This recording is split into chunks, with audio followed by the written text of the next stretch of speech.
بتایا کیسے.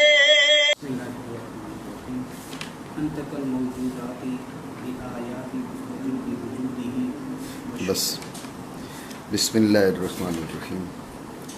حمد مبدع انتقى الموجودات بآیات وجوب وجودہ. حمد کے معنی کل میں نے آپ کو بتائے، اور مبدع یہاں پر لانے اور اس کی مناسبت اس کا میں نے ذکر کیا، اور آپ کو میں نے بتایا کہ ابداع اور اختراع میں اہل سنت کی فکر کیا ہے، تکوین اور احداث میں اہل سنت کی فکر کیا ہے، اور ابداع، اختراع، تکوین، احداث اس بارے میں فلاسفہ کی رائے کیا ہے. یہ چیز میں نے آپ کو کل بتائی. اسی طرح قدم ذاتی زمانی، حدوث ذاتی زمانی، اس کے بارے میں بھی آپ کو یہ بات میں نے بتائی. اور حمد اور مبدع ان کو اکٹھے لانے کی جو وجہ ہے اس کی طرف بھی میں نے آپ کو، یعنی جو نقطہ ہے ان کو اکٹھے لانے میں اور لطف ہے اس کی طرف بھی اشارہ کیا. آپ دیکھیں فرمایا انتقى الموجودات بآیات وجوب وجودہ. اس نے بلایا، نطق بولا، انتقى بلایا، بلوایا، ٹھیک ہے نا، ان کو ناطق بنایا. اللہ رب العالمین نے ناطق بنایا کسی موجودات کو. موجودات سے کیا مراد ہے اس پہ بات ہم کرتے ہیں. اس نے ناطق بنایا موجودات کو کس بارے میں؟ بآیات وجوب وجودہ، اپنے وجود کے وجوب کی نشانیوں کے ساتھ. انطق بہ، اس کے ساتھ اس کو بلوایا، یعنی وہ چیز اس کی زبان سے اگلوائی، وہ چیز اس کی زبان سے کہلوائی. ٹھیک ہے، تو موجودات کی زبانوں سے اللہ رب العالمین نے اپنے وجوب وجود کی نشانیاں کہلوائیں، بیان کروائیں. بات آپ سمجھے؟ یہ اس کے لفظی معنی ہو گئے. آپ دیکھیں کہا انطقا، ناطق بنایا. نطق ایک ہے بلسان حال اور ایک ہے بلسان قال. ٹھیک ہے، ایک ہے بلسان حال اور ایک ہے بلسان قال. یہاں دونوں مراد ہو سکتے ہیں. بلسان حال تو واضح ہے، بلسان حال. انطقا، بلایا، کہلوایا، ان کو ناطق بنایا. بلسان حال، بلسان حال کیسے؟ ان کا حال ناطق ہے. مطلب کیا ہوگا؟ ان کا حال دلالت کرتا ہے کہ ذات باری عز اسمہ واجب الوجود ہے. موجودات کا حال دلالت کرتا ہے کہ ذات باری عز اسمہ واجب الوجود ہے. توجہ ہے؟ تو موجودات کا حال کیسے دلالت کرتا ہے؟ ذہن میں رکھیں، موجودات سارے کے سارے ممکنات ہیں. موجودات سے مراد یہاں پر ما سوی اللہ، ذات باری عز اسمہ کے علاوہ تمام تر جو موجودات ہیں وہ ممکن ہیں. آپ یہ گزشتہ کتب میں آپ نے بات پڑھی کہ ایک بار کہ مفہوم کے مصداق کا، ما حاصل فی الذہن کو مفہوم کہتے ہیں. مفہوم کے مصداق کا وجود ضروری، عدم ضروری، یا نہ وجود ضروری نہ عدم ضروری. وجود ضروری تو واجب، عدم ضروری تو ممتنع، نہ وجود ضروری نہ عدم ضروری تو ممکن. ٹھیک ہے، تو جو ممکن ہے اس کا نہ وجود ضروری ہے نہ عدم ضروری ہے، نہ وجود لازمی ہے نہ عدم لازمی ہے. یہ کیا ہے؟ یہ ممکن ہے. بات آئی آپ کے ذہن میں؟ ممکن یہ ہے کہ جس کا نہ وجود ضروری نہ عدم ضروری. جب نہ وجود اس کا ضروری ہے نہ عدم ضروری ہے، دونوں اس کی جانبیں برابر ہیں، جانب وجود اور جانب عدم. ذہن میں رکھنا، جانب وجود کو رجحان چاہیے جب وہ موجود ہوگا، جانب وجود کو رجحان چاہیے جب وہ موجود ہوگا. اب جانب وجود کو رجحان دینے والی ذات کون سی ہوگی؟ سوال یہ ہے. وہ خود ممکن یا واجب؟ اگر کہیں ممکن تو اس ممکن کو جس ممکن نے راجع کیا، اس ممکن کے وجود کو جس ممکن نے راجع کیا، وہ ممکن خود جو ہے محتاج اپنے وجود میں کسی اور مرجح کا. اب اس کو اگر کسی ممکن نے اس کے وجود کو راجع کیا تو یہ سلسلہ چلے گا، آگے چلے تو یہ تسلسل، واپس پلٹے تو یہ دور اور تسلسل دونوں باطل ہیں. لازمی طور پر سلسلہ کسی ایسی ذات پہ مختتم ہوگا کہ جو ممکن الوجود نہیں واجب الوجود ہے. بات آئی ذہن میں؟ جو ممکن الوجود نہیں واجب الوجود ہے، وہ واجب الوجود وہی خالق کائنات ہے، وہی ذات باری عز اسمہ ہے. تو بات پہ توجہ دیں. اصل بات کیا ہو رہی تھی؟ انتقل موجوداتی بآیات وجوب وجود ہی. میں نے آپ سے کہا کہ یہاں پر نطق سے نطق حالی بلسان الحال اگر آپ مراد لیتے ہیں تو اب مطلب کیا ہے کہ جتنے موجودات ہیں ان کی زبان حال کہتی ہے کہ وہ واجب الوجود ہے. ان کی زبان حال کہتی ہے کہ وہ واجب الوجود ہے. زبان حال کیسے کہتی ہے وہ میں نے آپ کو بتایا. ان کی زبان حال کہتی ہے، ان کا ممکن ہونا یہ بات کہتا ہے. ان کا ممکن ہونا کہتا ہے کہ کسی مرجع کو لائیں، کوئی مرجع ہونا چاہیے، اور وہ مرجع ان کے وجود کا اگر خود ممکن ہوگا تو یہ دور یا تسلسل لازمی بات ہے ان کے وجود کا مرجع واجب ہوگا. ان کے وجود کا مرجع واجب ہوگا. آسمان موجود ہے، زمین موجود ہے. آسمان ممکن اسے مرجع کی ضرورت، زمین ممکن اسے مرجع کی ضرورت. چاند، سورج، ستارے، میں، آپ، انسان، جانور، ساری لا تعد ولا تحصیٰ جو ہے وہ خلائق موجود ہیں. تو یہ جو خلائق ہیں یہ ممکنات ساری کی ساری تو اپنے وجود میں مرجع کی محتاج، اور مرجع اگر ممکن تو دور یا تسلسل، دور باطل، تسلسل باطل، لہٰذا ان کے وجود کا مرجع ممکن نہیں ہو سکتا، ان کے وجود کا مرجع واجب ہوگا. ٹھیک ہے؟ تو ساری خلائق نے کہا نہیں کہ ہمیں وجود دینے والی ذات واجب ہے. ساری خلائق پھر کہہ رہی ہے نا، ساری خلائق کا جو امکان ہے، ان کا ممکن ہونا ہے، ان کی جو حالت ہے، حالت سے مراد پھر یہاں پر کیا ہوگی؟ ان کا ممکن ہونا. ان کا امکان کہہ رہا ہے کہ کوئی ذات ایسی ہے جو واجب الوجود ہے. اتنی بات ہے یہ ذہن میں. اسی لیے انہوں نے یہ نہیں کہا کہ انتقل موجودات بوحدتہ، انتقل موجودات بسمعہ، انتقل موجودات ببصرہ، انتقل موجودات بحیاتہ، انتقل موجودات بکلامہ.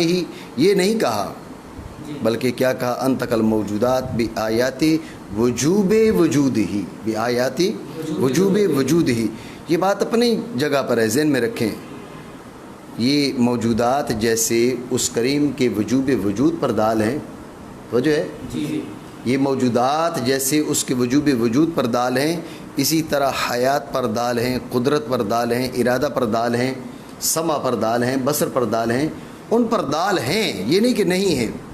لیکن یہاں پر جس لحاظ سے یہ دلالت کر رہی ہیں ابتدائی طور پر، کیونکہ یہ ممکن تو مرجع کی محتاج اور مرجع کا واجب ہونا ضروری ہے، اس لحاظ سے کہا بآیات وجوب وجود ہی. وہ پھر جو واجب الوجود ہے وہ اگر ہے ہی نہیں ہے، معاذ اللہ کہیں میت ہے تو واجب الوجود ہی نہیں ہے. اگر میت ہے تو واجب الوجود کہاں سے ہے؟ سمجھے بات کو؟ اسی طرح اگر وہ قادر نہیں ہے تو اس نے ان کو وجود کیسے بخشا؟ اور اگر یہ وہ صاحب وہ ذات وہ مرید نہیں ہے، ارادہ اس کی صفت نہیں ہے، تو پھر اس نے ان کے وجود کو ترجیح کیسے دی؟ یہ ساری کی ساری چیزیں، یہ ساری کے سارے صفات باری تعالیٰ جو ہیں، ان پر یہ ممکنات اور موجودات دلالت کرتے ہیں. یہ نہیں کہ دلالت نہیں کرتے، لیکن یہاں پر بات چونکہ کس لحاظ سے ہوئی؟ یہاں پر بات ہوئی ترجیح کے لحاظ سے، کیونکہ ممکن کو ترجیح دینے والا یا ممکن یا واجب، اگر ممکن تو دور یا تسلسل لازم، لا محالہ وہ واجب. تو چونکہ اس لحاظ سے گفتگو ہوئی تو اس نے کہا کہ انتقل موجودات بآیات وجوب وجود ہی، اس کے وجود کے وجوب کے لحاظ سے. میری بات آپ سمجھے نہیں سمجھے؟ یہ ہو گیا کہ آپ اگر نطق سے مراد لیں نطق بلسان الحال، نطق ٹھیک ہو گیا. آپ نطق بلسان القال مراد لیں تو یہ بھی ہو سکتا ہے. آپ کہیں گے کیسے نطق بلسان القال کیسے مراد ہو سکتا ہے؟ زبانیں تو صرف ہماری ہیں، ان دیواروں کی زبانیں نہیں ہیں، یہ پنکھا اس کی زبان نہیں ہے، یہ دروازے اس کی زبان نہیں، یہ کتاب ہے اس کی زبان نہیں ہے. بات ہے ذہن میں؟ تو اس کا ایک جواب تو پھر اس کا معال اور مرجع وہی پہلا ہوگا کہ بھئی مراد یہاں پر وہی حال ہی ہے. لیکن اگر مراد حال ہی ہے تو یہ دوسرا جواب بنانے کی حاجت نہیں تھی. تو زیادہ مناسب اس کا جو جواب دیا جاتا ہے وہ یہ دیا جاتا ہے کہ اللہ رب العالمین نے ہر شے کو ذی نطق بنایا ہے.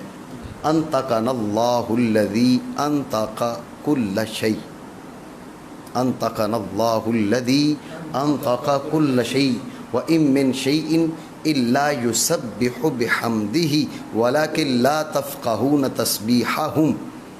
ہر ایک شے اس کی حمد کرتے ہوئے اس کی تسبیح بیان کرتی ہے. وَإِن مِّن شَيْءٍ، ہر چیز. آپ کہیں گے کہ ہمیں تو سمجھ میں نہیں آ رہی. رب نے فرمایا وَلَكِن لَّا تَفْقَهُونَ تَسْبِيحَهُمْ، تم ان کی تسبیح کو سمجھنے کی صلاحیت نہیں رکھتے. میری بات سمجھے آپ؟ تو نطق جو ہے اللہ رب العالمین نے ہر شے کو عطا فرمایا، نطق ہر چیز کو عطا فرمایا.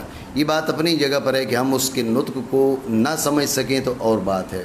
باقی اللہ کریم نے ہر چیز کو ناطق بنایا. جب ہر چیز ناطق ہے تو لہٰذا ہر شے بے لسان القال کہتی ہے کہ وہ واجب الوجود ہے، وہ حی ہے، قیوم ہے، وہ سمیع ہے، وہ بصیر ہے، وہ قادر ہے، وہ کریم ہے، وہ مرید ہے. ہر شے اپنی لسان قال سے یہ کہتی ہے. میری بات آپ سمجھے نہیں سمجھے؟ یہ دونوں یہاں پر احتمال ہیں. انطق بوانا لسان حال سے نطق اور انطق بوانا لسان قال سے نطق. بات ہے یہ ذہن میں؟ یہ دونوں احتمال ہیں. ان دونوں میں راجح کون سا ہے؟ راجح اور زیادہ بہتر جو ہے وہ یہ کہ آپ کہیں کہ بلسان الحال. کیا؟ اس لیے کہ بلسان القال پر کئی اعتراضات پھر ہوں گے. مثال کے طور پہ اسی چیز کو لے لیتے ہیں، انطقنا اللہ الذی انطق کل شیء، جس نے ہر شے کو ناطق بنایا. تو آیا ہر شے کو جو ناطق بنایا تو وہ بلسان الحال، پھر وہاں پر سوال آیت پر کہ ہر شے کو جو ناطق بنایا، یہاں نطق سے نطق بلسان الحال مراد ہے یا بلسان القال مراد ہے؟ اگر وہاں پر آیت میں نطق بلسان الحال ہو تو پھر آپ استدلال کر ہی نہیں سکتے. آپ کا دعویٰ لسان قال کا ہے اور آیت لسان حال پر دلالت کر رہی ہے.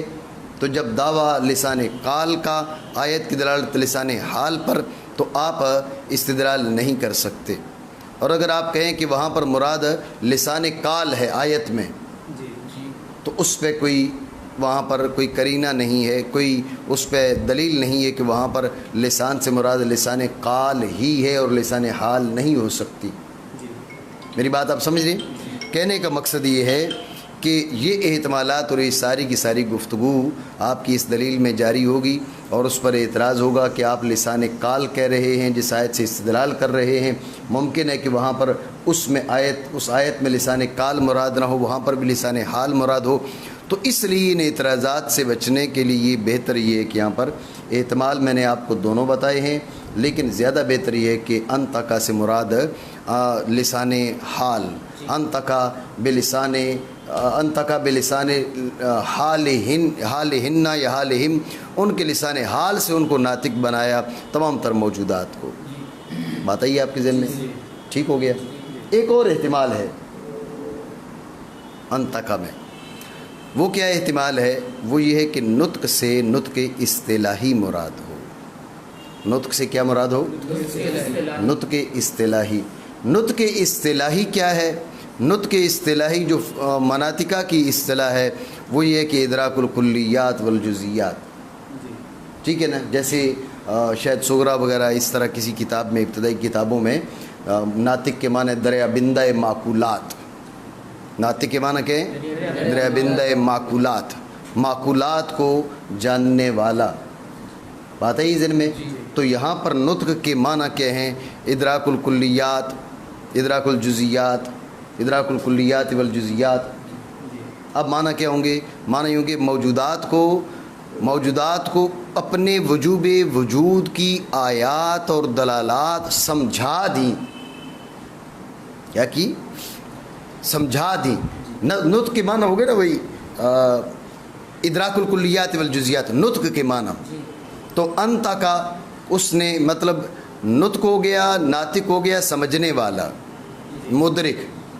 تو انطاق ہو گیا اس کو ادراک کروانے والا، اس کو ادراک کروانا. بات ہے ہی ذہن میں؟ تو انطق الموجودات یعنی افہمہم، وآتاہم الادراک، انہیں جو ہے سمجھایا اور انہیں ادراک عطا فرمایا۔ انطاق کے معنی یہ ہو جائیں گے، بات ہے ہی ذہن میں۔ اگر انطاق کے معنی یہ ہو تو مطلب کیا ہو جائے گا کہ موجودات کو اپنے وجوب وجود کی نشانیاں سمجھا دیں، اپنے وجوب وجود کی نشانیاں، بات ہے ہی ذہن میں نہیں، یہ احتمال ہے۔ لیکن یہ بھی احتمال ہے، اس پر پھر اعتراض ہی ہو جائے گا کہ تمہارا دعویٰ ہے کہ نطق خاصہ انسانوں کا، یہاں انطق الموجودات، سب کو یہ نطق عطا فرما دیا۔ جب سب کو یہ نطق عطا فرما دیا تو انسانوں کی کون سی خصوصیت باقی رہی؟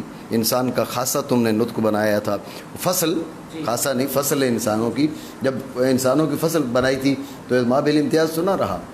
میری بات آپ سمجھے نہیں سمجھے؟ ٹھیک ہو گیا۔ تو یہ اعتراض وارد ہوگا اگر آپ نطق سے نطق اصطلاحی مراد لیں۔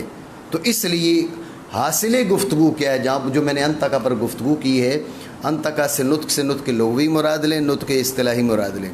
نطق لغوی میں پھر دو احتمال، لسان حال سے، لسان قال سے۔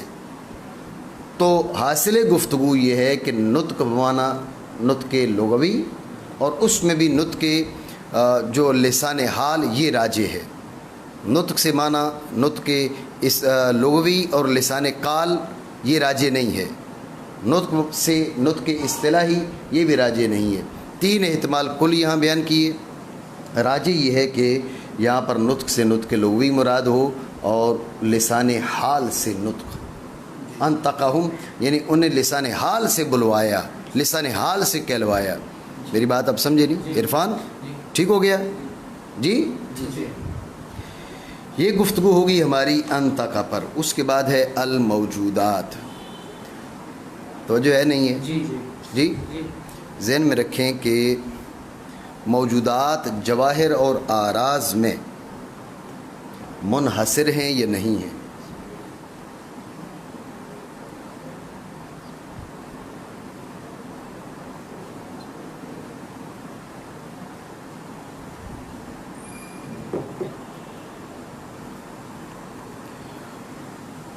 موجودات جواہر اور آراز میں منحصر ہیں یا منحصر نہیں ہیں؟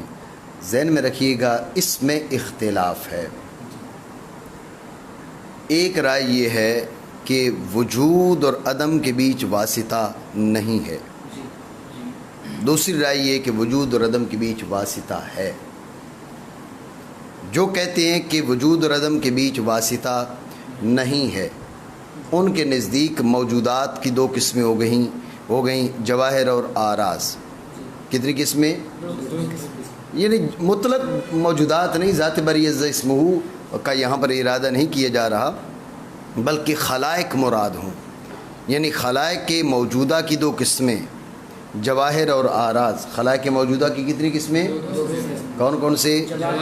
جواہر اور آراز۔ جواہر جمع جوہر کی، آراز جمع عرض کی، ٹھیک ہے نا؟ تو موجودات مخلوقہ، خلائق موجودہ کی دو قسمیں جواہر اور آراز۔ کیا کیا؟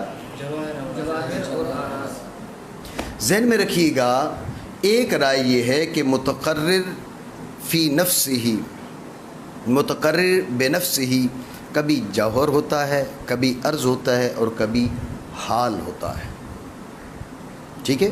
کبھی جوہر ہوتا ہے، کبھی عرض ہوتا ہے اور کبھی حال ہوتا ہے۔ متقرر فی نفس ہی، کبھی جوہر، کبھی عرض، کبھی حال۔ ذہن میں رکھنا حال جو کیا ہے؟ کون ہو عالمن، کون ہو سمیعن، کون ہو بصیرن، کون ہو قدیرن، یہ احوال ہیں۔ اس کے بارے میں خود اہل سنت کے جو متکلمین ہیں ان کے بیچ بھی اختلاف ہے کہ جو ان احوال کو مانتے ہیں انہیں قائلین حال کہتے ہیں۔ انہیں کیا کہتے ہیں؟ اور جو نہیں مانتے انہیں نافین حال کہتے ہیں، نفات احوال کہتے ہیں، ٹھیک ہے نا؟ قائلین احوال اور نفات احوال۔ بات میری سمجھ رہے ہیں نہیں سمجھ رہے؟ تو یہ جو حال ہے نہ من کل وجہ موجود ہے، نہ من کل وجہ معدوم ہے، یہ وجود اور عدم کے بیچ واسطہ ہے۔ انہیں کہا جاتا ہے کہ یہ ان کی صفت بنتی ہے ثبوت، ٹھیک ہے نا؟ یہ امور ثابتہ انہیں کہا جاتا ہے۔ یہ امور موجودہ نہیں کہا جائے گا. میری بات آپ سمجھ رہے نہیں؟ یہ امور موجودہ نہیں کہلائیں گے, یہ امور ثابتہ کہلائیں گے. بات آئی ذہن میں؟ تو جب یہ بات آپ کے ذہن میں آ گئی تو اب موجودات سے ظاہر تو یہی ہے کہ شارع جو ہے وہ قائلین احوال سے نہیں ہیں. شارع نے کہا انتقل موجودات, تو وجود کا اطلاق کس پر ہوتا ہے؟ جواہر پر ہوتا ہے اور آراز پر ہوتا ہے. تو موجودات سے مراد جواہر اور آراز ہیں. یہ اس تقدیر پر جب آپ کی رائے ہو نفی احوال کی, آپ نافی احوال ہوں, آپ احوال کا قول نہ کریں, تو موجودات کے معنی کیا ہوں گے؟ موجودات کے معنی ہوں گے جواہر اور آراز. کیا معنی ہوں گے؟ دوسری صورت یہ کہ آپ حال کا قول کریں, آپ حال کو مانیں. ذہن میں رکھنا اب موجودات کے معنی ہوں گے المثبتات. کیا؟ المثبتات, یہ معنی ہوں گے موجودات کے. انتقل مثبتات بآیات وجوب وجودہ, اور مثبتات, اب یہ جوہر بھی مثبت ہے کیونکہ جو موجود ہے وہ مثبت ہے. مثبت یہ منفی مثبت والا نہیں, مثبت معنی جس کو صفت ثبوت حاصل ہو. تو جو وجود ہے وہ تو صفت ثبوت سے بالا ہے نا, تو جس کے لیے وجود ہے اس کے لیے ثبوت تو ہے ہی ہے. البتہ جو احوال ہیں ان کے بارے میں انشاءاللہ آگے کسی کتاب میں اس کی مزید وضاحت آ جائے گی, یا ہو سکتا ہے اسی گفتگو میں کسی جگہ پر آئے تو میں مزید احوال کے بارے میں آپ کو بتاؤں. تو یہ ذہن میں رکھیں کہ جو احوال ہیں ان کے وہ موجودات نہیں کہلاتے, مثبتات کہلاتے ہیں. ان کے لیے وجود نہیں ہوتا, ان کے لیے ثبوت ہوتا ہے. تو اب موجودات کے معنی کیا ہوں گے؟ مثبتات. اس میں جواہر, آراز اور احوال تینوں آ جائیں گے. اگر موجودات کے بظاہر یہی ہے کہ یہاں پر یہ شارع جو ہیں وہ قائلین احوال سے نہیں ہیں, کیونکہ موجودات کے ظاہری معنی جواہر اور آراز کے ہیں. آپ موجودات بمعنی مثبتات, پھر مثبتات میں آپ جواہر, آراز اور احوال, یعنی احوال کو داخل کرنے کے لیے موجودات کو آپ مجازی معنی میں لیں اور مثبتات کے معنی میں لیں, تو دیکھیں حقیقت اولا ہوتی ہے مجاز سے. موجود کو اپنے معنی میں رکھیں اور جواہر اور آراز مراد لیں. ٹھیک ہے, راجح یہی ہے. لیکن دوسرا جو احتمال ہے وہ احتمال کی حد تک بیان کیا کہ یہ بھی ہو سکتا ہے کہ موجودات بمعنی مثبتات ہوں. اگر موجودات بمعنی مثبتات ہوں تو اب جواہر بھی ہیں, آراز بھی ہیں اور احوال بھی ہیں. ذہن میں رکھیں کہ جو حال ہے وہ ثابت, وہ موجود نہیں کہلاتا, وہ ثابت کہلاتا. اتنی میری بات سمجھے آپ؟ نہیں سمجھے؟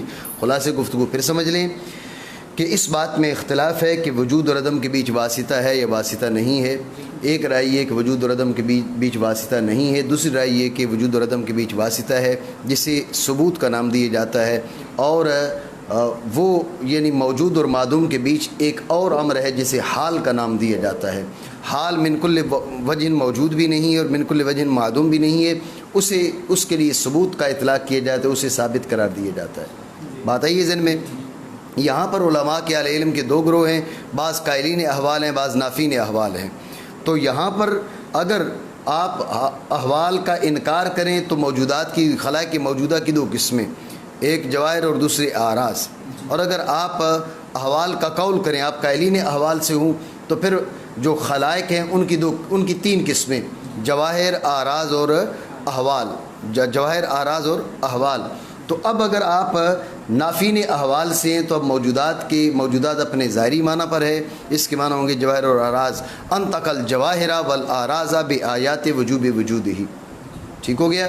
یہ اگر آپ نافین احوال سے ہیں. اور اگر آپ قائلین احوال سے ہیں تو اب موجودات مثبتات کے معنی میں ہوں گے. انتقل مثبتات بآیات وجوب وجودہ. مثبتات میں جواہر بھی آ جائیں گے, مثبتات میں آراز بھی آ جائیں گی, اور مثبتات میں احوال بھی آ جائیں گے.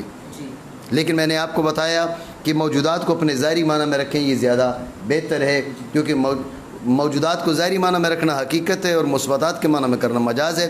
والحقیقت اولا من المجاز. بات ہے یہ ذہن میں؟ ٹھیک ہو گیا؟ معنی کریں. اس نے ناطق بنایا موجودات کو بھی آیات جمع آیت کی. آیت اپنے لغوی معنی کے لحاظ سے علامت ہے. ٹھیک ہے. یہاں پر ویسے جو عرف میں یا عرف شرع میں آیت کا اطلاق قرآن عظیم کی آیات پر بھی ہوتا ہے، لیکن یہاں پر اس معنی میں نہیں ہے، بلکہ بمعنی علامت کے ہے. ٹھیک ہو گیا. بے آیات جمع آیت کی، آیت بمعنی علامت کے، آیت بمعنی دلیل کے. ٹھیک ہے. تو کہا بھی آیات وجوب وجود ہی، اپنے وجود کے وجوب. میں نے آپ کو بتایا کہ جو وجوب ہے، جو مفہوم ہے ما حصل فی الذہن ہے، یہ مفہوم ما حصل فی الذہن مفہوم، اور مفہوم کے مصداق کا وجود ضروری، عدم ضروری، یا نہ وجود ضروری نہ عدم ضروری. وجود ضروری تو واجب، وجود ضروری تو عدم ضروری تو ممتنع، نہ وجود ضروری نہ عدم ضروری تو ممکن خاص، نہ وجود ضروری نہ عدم ضروری تو بات ہے ہی ذہن میں. تو ذات باری عز اسمہ واجب الوجود ہے، اس کا وجود ضروری ہے. اس لیے کہا کہ سارے موجودات جو ہیں اس کے وجوب وجود کی جو نشانیاں ہیں ان پر وہ ناطق ہیں. بات ہے ہی ذہن میں. وفی کل شیء لہو آیۃ تدل علی انہ واحد، ہر شے میں اس پر دلیل موجود ہے جو اس کی وحدانیت. یہاں پر تو شاعر نے کہا کہ وحدانیت پر دلالت وجوب وجود پر تو بدری کیا اولا دال ہے. وفی کل شیء لہو آیۃ تدل علی انہ واحد، ہر شے میں نشانی ہے جو دلالت کرتی ہے کہ وہ یکتا ہے، وہ منفرد ہے، وہ واحد ہے، وحدہ لا شریک ہے. بات ہے ہی ذہن میں. اب آپ غور کیجئے گا، انہوں نے یہ نہیں کہا کہ بھی آیات وجود ہی، بھی آیات وجوب وجود ہی کہا. جب وجود کے وجوب پر دلالت ہو گئی، وجود کے وجوب پر دلالت ہو گئی تو وجود پر ہوئی نہ ہوئی، یہ دلیل قائم ہو گئی، یہ دلیل آ گئی کہ وجود واجب ہے. یہ دلیل آ گئی کہ وجود واجب ہے. وجود ہے، اس پر دلیل آئی نہیں آئی، اس پر تو بدری کی اولا آ گئی. تو یہ ہر شے دلالت کرتی ہے کہ وہ موجود ہے اور واجب ہے. بے آیات وجود ہی کہتے تو مطلب یہ نکلتا کہ بھئی وجود پر دال ہیں، وجود پر دال ہیں، یہ دال نہیں ہے. لیکن انہوں نے کہا کہ وجوب وجود ہی اس کے وجود کے وجوب پر دلالت کرتی ہیں. جب وجود کے وجوب پر دلالت کرتی ہیں تو وجود بھی ہے، وجوب بھی ہے، دونوں پر دلالت ہو گئی ہے. میری بات آپ سمجھے نہیں سمجھے؟ کوئی ایسی بات جو نہ سمجھ میں آئی جی مانا کریں.